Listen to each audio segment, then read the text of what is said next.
Another rather interesting update. As you can see here, I've got a box with a very old train set in it, given to me by my grandfather. This is I believe it's S scale. This is an old late 1940s American Flyer Lines model train set. Almost said model airplane. And you can see it also has some of the cooler accessories, such as a Ringing Brothers and Barnum & Bailey train stop along the way. And this is the first time I'm looking in here, so you can see there's the cool controller. Definitely says, I mean, that just screams 40s. I got some really cool cars that came with it.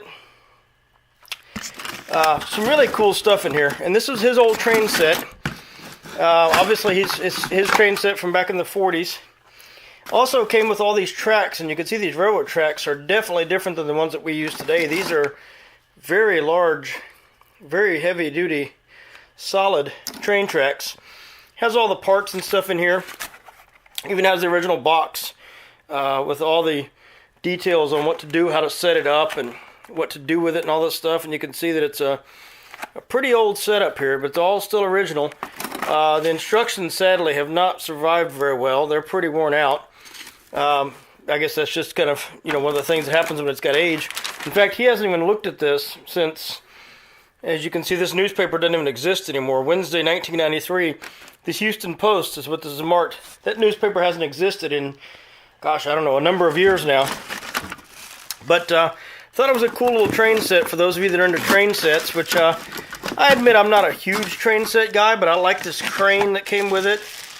And, it's just got some really neat parts in here and some really neat stuff in here. So, thought it was a pretty cool setup. Now, something else that was in here, maybe some of you know something about this. It's a whole bunch of, like, collector's cards, but they're all different food products.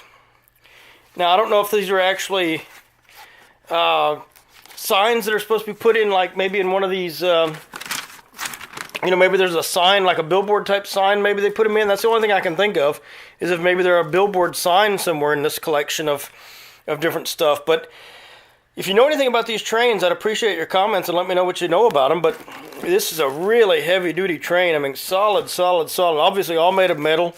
It hasn't been started in, I don't even know how many years it has been since it's been started, but it's very original, and Grandpa took very good care of it, and he gave it to me even though he's still living. He said he wanted to give it to me while I was still, while I could still start enjoying it while he was still alive, although he's in his late 80s, and he said he wanted me to have it now so I could start enjoying it now.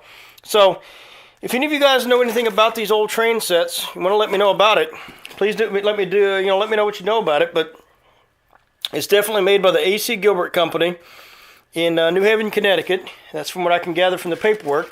So, I'm going to look some more online and see if I can get some more research on it, but I thought I'd share it with you guys. Thanks a lot, everybody. BriansWorldOfWheels.com. Bye-bye.